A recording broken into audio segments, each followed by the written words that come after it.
Assalamualaikum warahmatullahi wabarakatuh. Yang terhormat, Bapak Muhammad Agri Triansah selaku dosen mata kuliah Data Warehouse. Di sini kami akan memaparkan terkait tugas akhir Data Warehouse, yaitu melakukan implementasi ETL untuk analisis target, retur, dan tren penjualan. Sebelumnya, perkenalkan, saya Solani dengan NIM H1D022033 dan rekan saya. Saya Aura Devani Salsabila Bahtiar dengan NIM H1D022015. Dan saya Dia Frizia dengan NIM H1D022093. Selanjutnya, untuk tujuan dari implementasi ETL ini, yaitu yang pertama, menganalisis pencapaian target penjualan di setiap wilayah untuk mengevaluasi efektivitas kinerja finansial perusahaan. Yang kedua, mengidentifikasi produk dengan tingkat pengembalian tertinggi guna mendeteksi potensi masalah kualitas dan ketidaksesuaian produk. Dan yang terakhir, mengevaluasi tren pertumbuhan penjualan bulanan untuk memahami dinamika dan pola perkembangan bisnis dari waktu ke waktu. Untuk yang selanjutnya akan dijelaskan oleh teman saya. Selanjutnya, untuk analisis sumber data, data yang digunakan dalam penelitian ini bersumber dari open source e-commerce sales transaction yang ada di platform Kaggle. Ya, isinya terdapat 34.500 entry dengan 17 atribut dengan formatnya CSV. Dataset ini digunakan mencakup data dari September 2023 sampai tahun 2025 dan memiliki granularitas pada tingkat transaksi di mana satu baris data merepresentasikan satu transaksi penjualan yang terjadi. Eh, Berdasarkan analisis analitis data, kolom order ID teridentifikasi memiliki nilai unik untuk setiap transaksi sehingga valid untuk digunakan sebagai primary key untuk tabel fakta. Dataset ini juga memiliki kombinasi metrik seperti total amount, profit margin, dan shipping cost. Kemudian yaitu untuk perancangan model dimensionalnya, untuk tabel faktanya diberi nama fact cells. Kemudian primary key-nya yaitu order ID, uh, foreign key-nya ada customer ID, product ID, payment ID, date ID, dan region ID. Untuk atribut faktanya ada quantity, discount, total amount, shipping cost, profit margin, dan return. Sementara untuk tabel dimensinya ada tabel dim customer dengan primary key-nya customer ID, memiliki atribut customer age, customer gender, dan region. Kemudian ada tabel dim product dengan primary key-nya product ID, atributnya yaitu product name, kategori, dan price. Selanjutnya ada dim payment, primary key payment ID, dan atributnya ada payment method. Selanjutnya ada tabel dim date dengan primary key-nya tentu saja date ID, atribut lainnya ada date, day, month, year, and quarter. Untuk yang terakhir ada tabel region target. Primary key-nya itu region ID, atributnya ada region name, monthly target, dan yearly target. Berikut skema relasinya menggunakan star skema karena strukturnya sederhana dan mudah dipahami oleh pengguna bisnis. Seperti ini bentuknya. Baik, selanjutnya untuk implementasi proses ETL. Nah, pada penelitian ini kami menggunakan proses ETL yaitu extract, transform, dan load untuk mengolah data mentah supaya bisa jadi informasi yang berguna. Proses ETL ini kami jalankan menggunakan software EasyMorph dengan data yang digunakan berasal dari dataset e-commerce dari Kaggle. Untuk tujuan utamanya adalah menghasilkan 3 indikator kinerja, yaitu pencapaian penjualan per wilayah, tingkat pengembalian produk, dan pertumbuhan penjualan dari bulan ke bulan. Lalu untuk tahapan pertama, di sini kita ada ekstrak, yaitu mengambil data dan file CCF dan memasukkannya ke EasyMorph supaya bisa diproses lebih lanjut. Lalu setelah itu masuk ke tahap transform, di mana kita itu membandingkan dua cara kerja atau workflow. Untuk workflow yang pertama yaitu non-optimized workflow. Nah, di sini tuh kita proses pengolahan datanya itu dilakukan tanpa memperhatikan efisiensi, di mana semua tabel itu langsung digabung sejak awal dan filtering dilakukan di akhir, sehingga banyak kolom yang sebenarnya itu tidak dipakai tetap ikut dalam prosesnya. Akibatnya itu, data akan jadi sangat besar, prosesnya lama, dan penggunaan memori serta CPU-nya itu menjadi tinggi. Seperti yang terlihat pada gambar berikut, yaitu pada skenario non-optimized ini semua tabelnya itu langsung digabung atau di-merge sejak awal di Isomorph. Padahal tidak semua kolomnya itu dari tabel tersebut benar-benar dibutuhkan.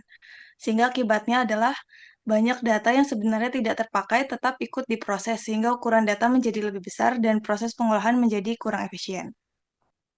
Selanjutnya yang workflow yang kedua adalah optimize workflow. Pada skenario ini, prosesnya itu dibuat lebih rapi dan efisien, yaitu data yang tidak diperlukan itu langsung difilter dari awal dan join itu hanya dilakukan pada tabel yang benar-benar dibutuhkan, sehingga kolom yang tidak terpakai itu bisa dibersihkan. Nah, dengan cara ini, data yang diproses itu lebih sedikit dan proses ETL itu bisa berjalan jauh lebih cepat. Mungkin selanjutnya akan kami jelaskan implementasi logika perhitungannya yang meliputi ada KPI finansial, operasional, pemasaran, serta bagaimana masing-masing diolah menggunakan Isomorph. Selanjutnya itu kita akan lihat implementasi yang pertama untuk analisis KPI finansial. Yang pertama kita import file tabel faktanya, fact cells, dan juga tabel dimensi untuk tim date. Selanjutnya kita merge untuk mengeluarkan month dan year-nya, kemudian difilter year-nya agar hanya memunculkan tahun 2025, kemudian dikalkulate untuk menghasilkan format seperti ini. Selanjutnya di aggregate, kita hitung jumlah total amount-nya berdasarkan dari month dan juga region ID. Setelah itu kita import lagi tabel region target dan di join sehingga mengeluarkan region name dan juga monthly target agar bisa menghitung achievement-nya. Achievement-nya itu dihitung dari total amount dibagi dari monthly target, kemudian dikali 100% sehingga menghasilkan seperti ini. Haruslah itu diurutkan agar urut berdasarkan region ID dan juga month-nya seperti ini. Selanjutnya yaitu ada KPI operasional yang akan dijelaskan dengan rekan saya. Baik, selanjutnya yaitu melakukan analisis KPI operasional produk return rate. Untuk pertama, kita melakukan import tabel fakta sales dan dimensi produk, di mana tabel fakta sales itu menyimpan data transaksi penjualan, sedangkan dimensi produk berisi informasi detail produk seperti nama produk, ID produk, kategori, dan price. Selanjutnya kita melakukan merge, yaitu inner join dari fakta sales dan dimensi produk dengan menambahkan kolom kategori dan produk name. Dan selanjutnya kita melakukan filtering kategori yang memfokuskan kategori elektronik. Dan selanjutnya kita melakukan agregasi, yaitu uh, count order ID untuk menghitung total jumlah pesanan per produk, dan melakukan sum return untuk menghitung total pesanan yang dikembalikan dengan group by, yaitu produk ID dan produk name.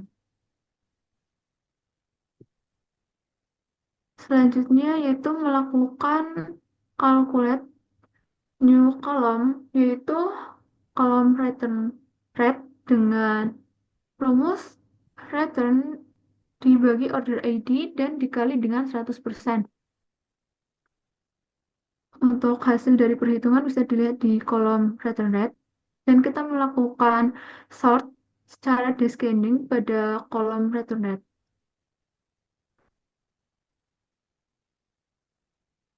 Dari hasil ini bisa dianalisis seperti produk Sony, Xiaomi memiliki return rate sebesar 66,67%, yaitu dengan return dua kali dari tiga pesanan. Dan kemudian kita juga bisa melakukan agregasi untuk menghitung berapa dari return rate. Dan di sini eh, bisa dilihat di mana terdapat 245 varian produk dengan return rate sebesar 100% eh, untuk seluruh pesanan produk yang dikembalikan. Untuk selanjutnya bisa dijelaskan oleh rekan saya. Baik, selanjutnya akan dijelaskan proses analisis month over month grow atau MOM grow untuk melihat pertumbuhan penjualan dari satu bulan ke bulan berikutnya.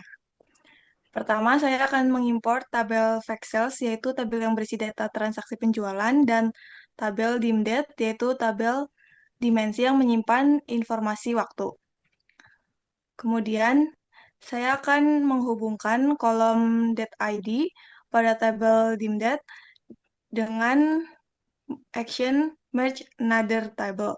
Nah, pada tahap ini saya menambahkan kolom month TRX dan year TRX dari tabel DIMDAT karena pada kolom tersebut dibutuhkan untuk menganalisis tren pertumbuhan penjualan per bulan. Nah, proses merge ini dilakukan dengan inner join agar hasil data transaksi yang memiliki kecocokan tanggal akan ikut diproses. Selanjutnya, data itu akan difilter supaya hanya transaksi di tahun 2024 dan 2025 saja yang digunakan. Nah, tujuan itu agar pertumbuhan penjualan bisa dilihat secara jelas dari bulan ke bulan dalam periode waktu tertentu.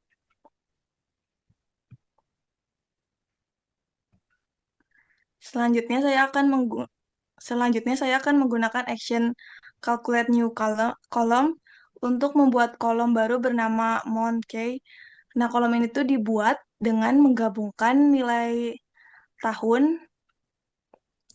nilai tahun dan bulan ke dalam satu format year month.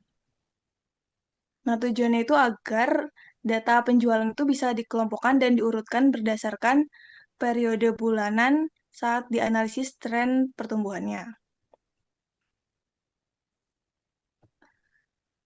Berikutnya saya melakukan agregasi dengan menjumlahkan total amount, yaitu kolom yang menunjukkan nilai total penjualan dari setiap transaksinya. Proses ini dilakukan menggunakan fungsi sum, lalu datanya itu dikelompokkan berdasarkan month key, sehingga diperoleh total penjualan untuk setiap bulannya. Lalu selanjutnya saya mengganti nama kolomnya itu dari total amount ke current sales supaya itu lebih mudah dipahami bahwa kolom ini tuh menunjukkan total penjualan pada bulan yang berjalan. Setelah itu mengurutkan data berdasarkan month key dari bulan paling awal sampai bulan paling akhir menggunakan sort ascending supaya urutan penjualannya itu tersusun rapih per bulannya. Tahap selanjutnya itu menggunakan action shift column up or down pada kolom current sales. Dengan pilihan shift directionnya adalah down, artinya itu nilai penjualan itu tiap bulan digeser satu baris ke bawah supaya bisa sejajar dengan bulan setelahnya. Lalu shift-nya itu dilakukan sebanyak satu kali sehingga nilai penjualan bulan sebelumnya bisa ditempatkan di baris bulan saat ini.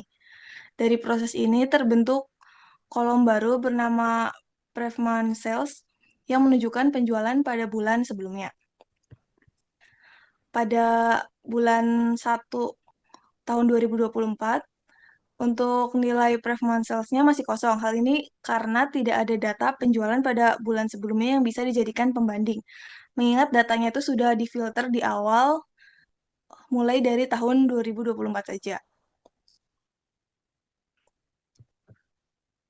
Baik, selanjutnya menggunakan action calculate new column untuk membuat kolom mom growth.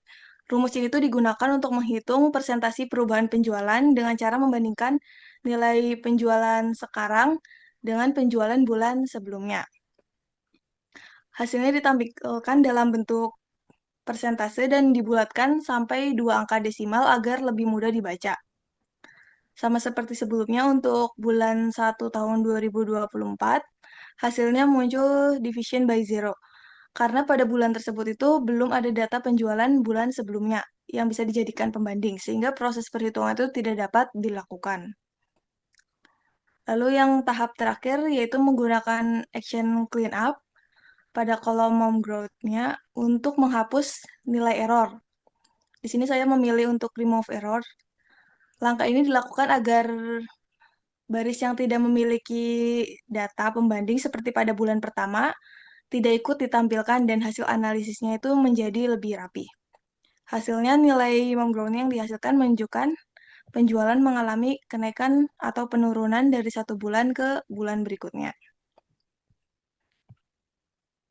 Setelah semua proses selesai, menggunakan action exportable untuk menyimpan hasil analisis. Tujuannya supaya datanya bisa dibuka dan dilihat kembali dalam bentuk Excel, sehingga lebih mudah untuk ditampilkan atau digunakan pada tahap analisis selanjutnya. Setelah proses ETL yang sudah dijalankan tadi, diperoleh hasil analisis kinerja perusahaan dari 3 indikator utama, yaitu aspek keuangan, operasional, dan pemasaran. Yang pertama untuk KPI keuangan, analisis ini membandingkan penjualan aktual dengan target bulanan di setiap wilayah. Hasilnya wilayah sentral dan east menunjukkan performa terbaik, terutama pada pertengahan tahun dengan pencapaian tertinggi di bulan Juni. Sebaliknya, wilayah west menunjukkan performa yang lebih rendah di awal tahun. Penurunan yang terjadi di bulan September pada setiap wilayah kemungkinan disebabkan oleh data transaksi yang belum sepenuhnya masuk pada periode tersebut. Selanjutnya yang kedua, pada KPI operasional,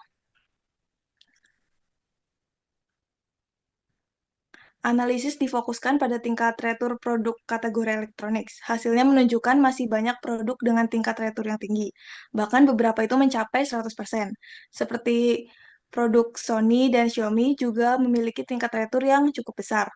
Hal ini menunjukkan perlunya peningkatan kontrol kualitas dan kejelasan informasi produk agar returnya itu bisa ditekan. Dan yang terakhir untuk KPI pemasaran. Analisis month over month grow menunjukkan adanya fluktuasi penjualan. Di awal tahun penjualan sempat meningkat, namun terjadi penurunan di pertengahan tahun, khususnya sekitar bulan Juni hingga Agustus. Setelah itu penjualan kembali meningkat di bulan Oktober. Pola ini menunjukkan bahwa strategi promosinya itu perlu diperkuat di pertengahan tahun agar penjualannya lebih stabil. Mungkin itu penjelasan mengenai hasil perhitungan dan analisis dari ketiga KPI yang digunakan pada penelitian ini. Next, kesimpulan. Baik, untuk dari hasil tadi dapat disimpulkan untuk penelitian ini berhasil merancang dan mengimplementasikan pipeline ETL yang teroptimasi untuk analisis 3 KPI utama pencapaian target penjualan regional, tingkat retur produk, dan tren pertumbuhan bulanan pada dataset transaksi e-commerce.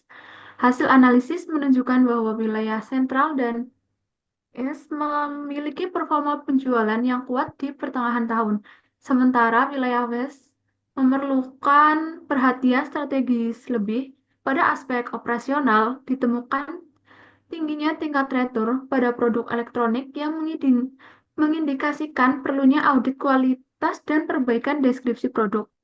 Dari sisi pemasaran, pola pertumbuhan penjualan menunjukkan ketidakstabilan dengan fluktuasi yang signifikan yang mengisyaratkan pentingnya strategi promosi yang lebih agresif pada periode rawan di pertengahan tahun. Secara keseluruhan, penelitian ini memberikan contoh konkret penerapan metodologi data warehouse dan teknik optimasi ETL dalam membangun proses analitik yang efisien, terukur, dan mampu mendukung pengambilan keputusan berbasis data pada skala operasional yang nyata. Baik, mungkin seperti itu terkait eh, implementasi ITL untuk analisis target, retur, dan tren penjualan. Mungkin bila ada pertanyaan atau masukan, kritik, dan saran bisa disampaikan di kolom komentar di bawah ini. Sebelumnya, kami tutup. Mohon maaf bila ada kesalahan. Sekian, terima kasih. Wassalamualaikum warahmatullahi wabarakatuh. Waalaikumsalam warahmatullahi wabarakatuh.